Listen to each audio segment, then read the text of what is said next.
తిరుపతి జిల్లా వ్యాప్తంగా ఎడతెరిపి లేకుండా వర్షాలు కురుస్తున్నాయి. తిరుమలలో కురుస్తున్న వర్షాలతో భక్తులు ఇబ్బందులు పడుతున్నారు. మరింత సమాచారం మా ప్రతినిధి నారాయణప్ప ప్రత్యక్ష ప్రసారం ద్వారా అందిస్తారు.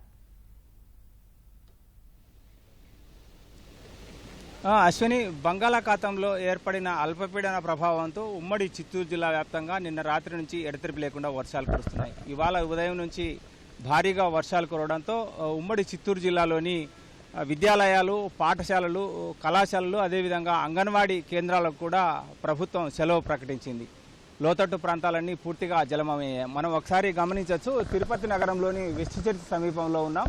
ఎగువ ప్రాంతాల నుంచి కురిసిన వర్షాలతో భారీగా వరద నీరు వచ్చి చేరుతుండడంతో ఈ వెస్ట్ చర్చి సమీపంలోని రైల్వే అండర్ బ్రిడ్జి పూర్తిగా నీటితో నిండిపోయింది. దీంతో ఈ మార్గంలో రావాల్సిన వాహనాలన్నింటినీ పూర్తిగా దారి మళ్లించారు. ఈ మార్గం ద్వారానే అటు బెంగళూరు నుంచి కావచ్చు, చెన్నై నుంచి కావచ్చు, లేదు ఇటువైపు విజయవాడ నుంచి వచ్చే వాహనాలన్నీ ఈ మార్గం గుండానే అలిపిరి ద్వారా తిరుమలకు చేరుకుంటాయి. కానీ ఈ మార్గంలో పూర్తిగా ఈ అండర్ బ్రిడ్జి నీటితో నిండిపోవడంతో వాహనాలన్నీ దారి మళ్లించారు. పద్మావతి మహిళా విశ్వవిద్యాలయం మీదుగా ఎస్వి విశ్వవిద్యాలయం, బాలాజీ నగర్, ఎన్టీఆర్ కూడల నుంచి అలిపిరి వైపు, మరోవైపు రేణుగుంట నుంచి వచ్చే వాహనాలను ఇటువైపు కాకోకుండా రామానుజన్ సర్కిల్ మీదుగా, అదేవిధంగా మరోవైపు లీలామహల్ కూడల మీదుగా కూడా దారి మళ్లించి వాహనాలను భక్తులకు ఇబ్బంది లేకుండా ఏర్పాట్లు చేశారు. మరి అదేవిధంగా తిరుపతి నగరంలోని వివిధ ప్రాంతాలలో లోతట్టు ప్రాంతాలన్నీ జలమయం అయిపోయాయి. లక్ష్మీపురం, కూడలి, గొల్లవానికుంట ప్రాంతాలలో వరద నీరు భారీగా చేరడంతో లోతట్టు ప్రాంతాల ప్రజలకు ఇబ్బంది లేకోకుండా ఉండేలా పునరావాస కేంద్రాలు ఏర్పాటు చేసి ఎగువ ప్రాంతాలకు తరలించేందుకు నగరపాలక అధికారులు ఏర్పాటు చేశారు. తిరుమలలో శ్రీవారిని దర్శించుకునేందుకు వచ్చే భక్తులు తీవ్ర ఇబ్బందులు ఎదుర్కొంటున్నారు. ఎడతెరిపి లేకుండా కురుస్తున్న వర్షాలతో భక్తులు ఇబ్బందులు ఎదుర్కొంటున్నారు.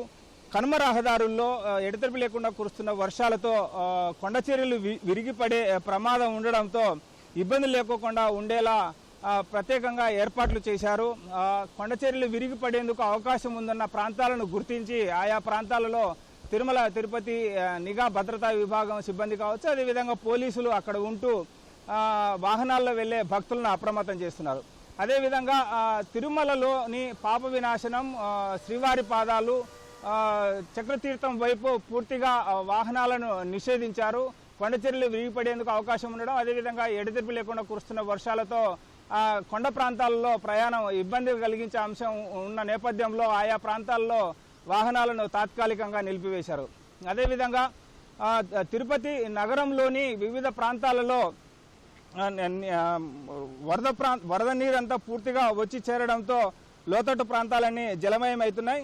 ఈ నేపథ్యంలో నగరంలోని పలు ప్రాంతాలలో రాకపోకలను దారి మళ్లించడంతో పాటు Sanjay Gandhi colony, TUDA quarters, postal colony, Kothapalli primary school, అదేవిధంగా కొరమేనుగుంట రాజీవ్ గాంధీ పాఠశాలలోను, ఆర్ఎస్ ఇంగ్లీష్ మీడియం స్కూళ్ళలోనూ పునరావాస కేంద్రాలు ఏర్పాటు చేసి లోతట్టు ప్రాంతాల ప్రజలను పునరావాస కేంద్రాలకు తరలిస్తున్నారు. మధురానగర్లోని ప్రియదర్శి ఇంగ్లీష్ మీడియం స్కూల్లో కావచ్చు, అదేవిధంగా సంజయ్ గాంధీ కాలనీలోని ఎంబీపీ స్కూల్లోను, సత్యనారాయణపురంలోని జెడ్పీ పాఠశాలలోనూ పునరావాస కేంద్రాలు ఏర్పాటు చేసి ఈ గొల్లవానికుంట, అదేవిధంగా ఆటో నగర్ ప్రాంతాలలో లోతట్టు ప్రాంతాల్లో ఉన్న ఆ ప్రజలను ఆయా సురక్షిత ప్రాంతాలకు తరలించేందుకు నగరపాలక సంస్థ ఏర్పాటు చేసింది. మరోవైపు ఎడతెరిపి లేకుండా కురుస్తున్న వర్షాలతో రాకపోకలకు ఇబ్బందులు అవుతున్న నేపథ్యంలో తిరుపతి నుంచి వివిధ ప్రాంతాలకు వెళ్లాల్సిన కొన్ని బస్సులను రద్దు చేశారు.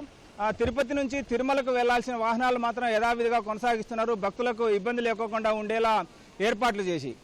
ఇది ఇక్కడున్న తాజా పరిస్థితి. Ashwini, over to studio.